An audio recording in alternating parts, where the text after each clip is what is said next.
extraction company that started in the cannabis space, but we ended up evolving into the cocktail space also. So when we started the company 3 years ago, it was a focus on getting a cannabis processing license from the federal government.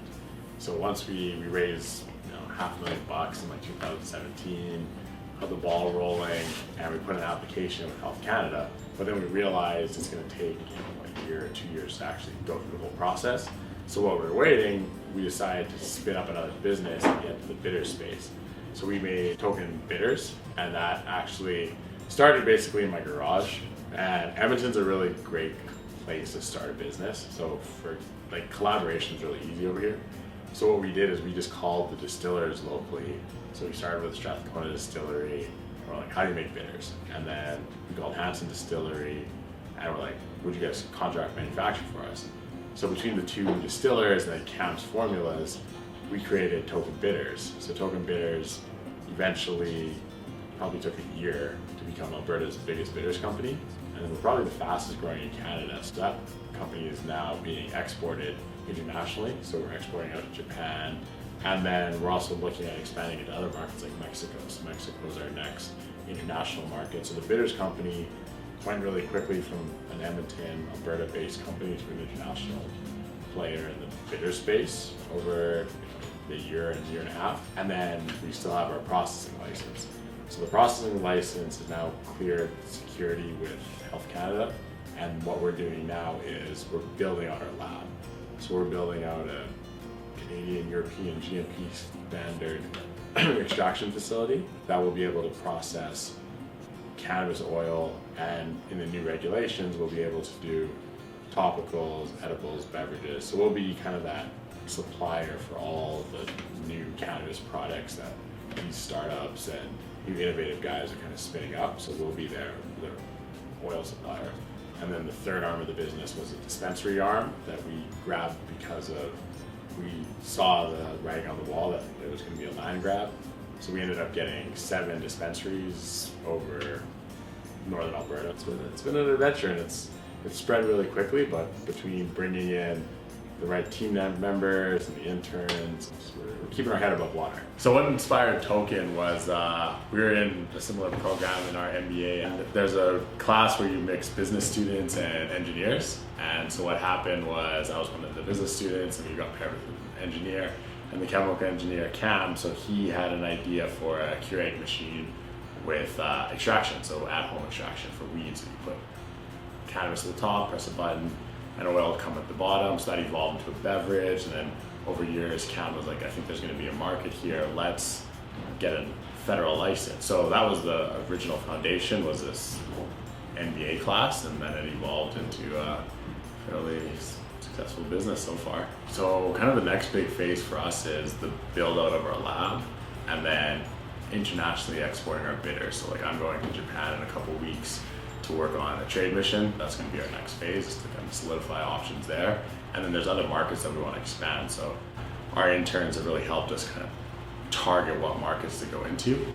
And then on the processing side, our next big thing is building out the facility and working and scaling up our logistics. So right now we're kind of in that build up phase in the startup cycle, and it's going to be a lot of late nights, but I think with the interns and just getting a fresh perspective. So I think the most valuable thing we get out of the interns right now is someone challenging ideas and coming in with a fresh perspective. For us, like taking that bitters product international as an Edmonton product has been really, really important to us. So one of the things is Edmonton, about 80% of the products made in Edmonton are consumed by Edmontonians. So we got a lot of support from the city to expand our products. So on the next trip to Vancouver we're doing in May, we're partnering up with EDC, Hanson and Strathcona Distillery, and we're doing a bar competition in Tokyo. Then we're doing a trade show in Tokyo, and then we're doing a private tasting in Osaka. But what was cool is we partnered up with the airport, the city, and the winner of the bar competition in Tokyo gets flown back to Edmonton to see the cocktail scene over here and kind of bridge those gaps. So we get to do fun things like that. We worked with the Edmonton Chamber of Commerce to do their trade accelerator program. So Magna and Mario, and Mario's our food scientist, he's also a UA grad. and Megan, our intern, worked on the TAP program, and they did a whole export plan with the Edmonton Chamber of Commerce support, and now we're looking at exporting it out to Mexico. So we've got that kind of international expansion. And then what we've also started working on is just staying plugged into the city. So what we're doing is, like, Mercer does a block party that we do every year. So last year we sponsored lemonade. I think that was actually one of the first projects that we had the interns do, like running by themselves. What we're doing this year is we're gonna do a bitters gelato.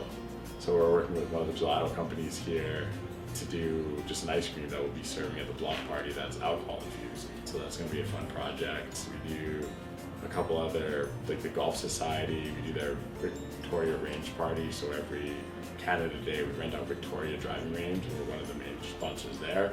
And there's like Top Golf for the summer. So there's a lot of cool, fun things that we plug ourselves into the city. So we really try to be like a community brand and kind of get behind Edmonton and what Edmonton stands for, and just the networks that we see here. And it's just been such good business for us. I think the biggest thing in the cannabis industry right now, and is something that we're as Token really trying to focus on right now, is like that educating the customer. It's such a new space, it's a new industry. There's a lot of questions about the medical side of things versus the recreational.